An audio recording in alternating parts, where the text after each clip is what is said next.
Welcome to On My Shelf. If you're looking for a middle grade book that is scary, but not too scary, I have a really great one for you today.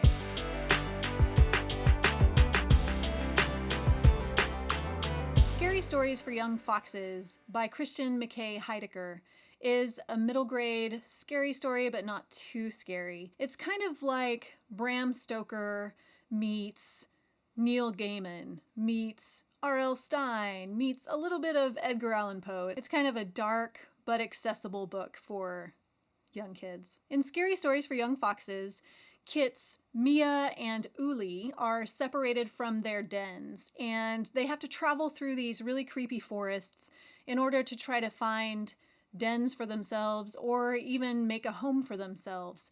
So they have to battle a zombie, they have to battle a witch who wants to take their skins, and even a ghost. And all of this is framed by a story about 8 young fox kits who are hearing the story of Mia and Uli as they're kind of trembling in their little campfire setting. It's not really a campfire, but it gives you an idea of these kids sitting around listening to scary stories. Overall, I thought Scary Stories for Young Foxes was a pretty brilliant book. It starts out with these 8 fox kits who kind of stumble into this den where there's a scary adult fox who kind of has some legends about her, I guess, and they settle in to hear these scary stories. So it kind of has this feel of scary stories to tell in the dark. So I found that a brilliant story within a story mechanism, and that's initially what drew me to the story. You hear all of these stories and they're really interesting and they connect together.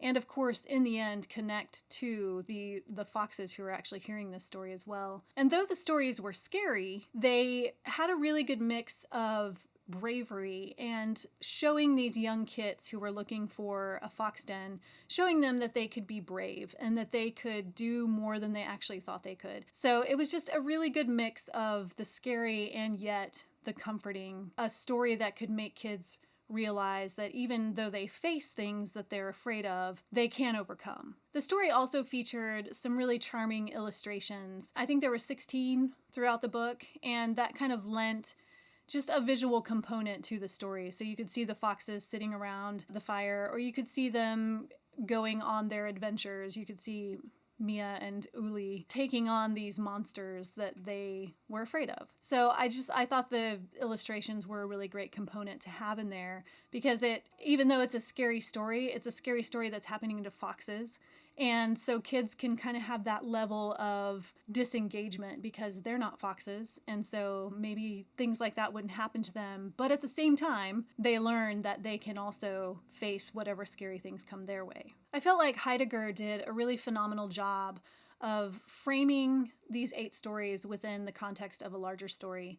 So a story within a story. And that's a really difficult thing as an author to do. I think of movies and actually the book, The Princess Bride, and that was one of the stories that did this framing technique. Sometimes when you try a framing device like that, it kind of falls flat.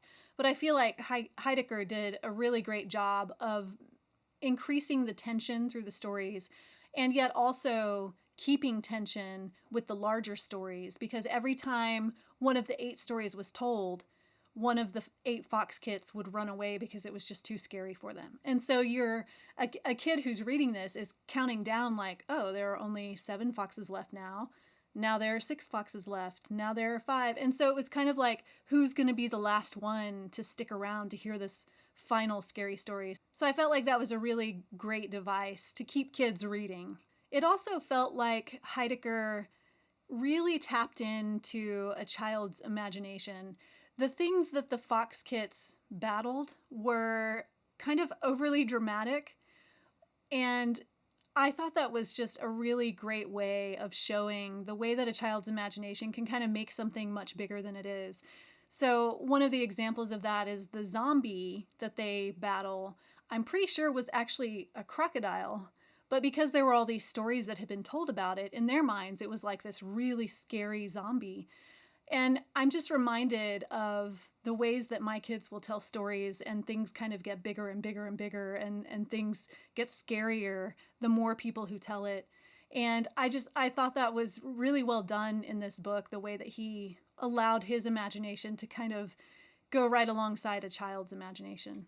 The other thing that really stuck out to me about this book was that the main characters were not your typical take charge, be brilliant kind of characters. They were kind of these characters who were thrown into situations that they didn't quite feel ready for, and they were a little more meek and a little more questioning of how they would actually get out of these. And a lot of times as writers, we're told to write these really strong, these really confident characters, but the reality is most kids aren't strong and confident. They're going through things in their lives that make them feel small, and the world makes them feel small. And so reading a story where the characters start out that way, and yet even still they find a way to be brave and to do more than they even thought they could do. I felt like it was just a really great message for kids that they don't have to be these strong and mouthy and take charge kind of kids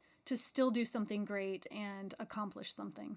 The story within a story framing device is something that I've wanted to kind of experiment with for a while. I haven't yet done it, but I feel like Scary Stories for Young Foxes is a really great book to kind of study for the technique and how to maintain tension in the main story and keep the tension going in the told story. So I will be likely going back and kind of studying some of the things that Heidegger did, and maybe one of these days I'll try it in one of my stories myself. I usually also don't read stories from the perspective of animals. It's not because I don't like animals, I find it kind of hard to connect to main characters who are animals. But that was something that was really unique about Heidegger's story, is that I felt like he had a really great balance between showing that these were foxes, but also making them really seem like kids. A lot of times you read stories from animal perspectives, and as an author, you kind of want to get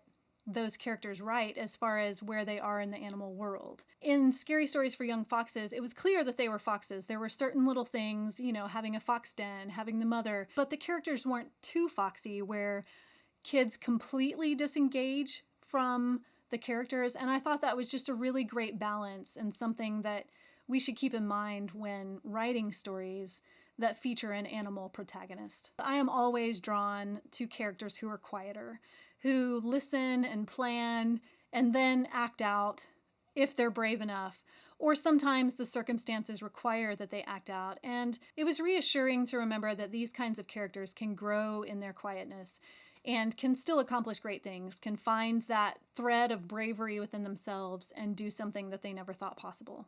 Well, that's it for today's On My Shelf. If you're interested in hearing an author's perspective on books, movies, TV shows, and sometimes even music, subscribe to my channel. Thanks for watching.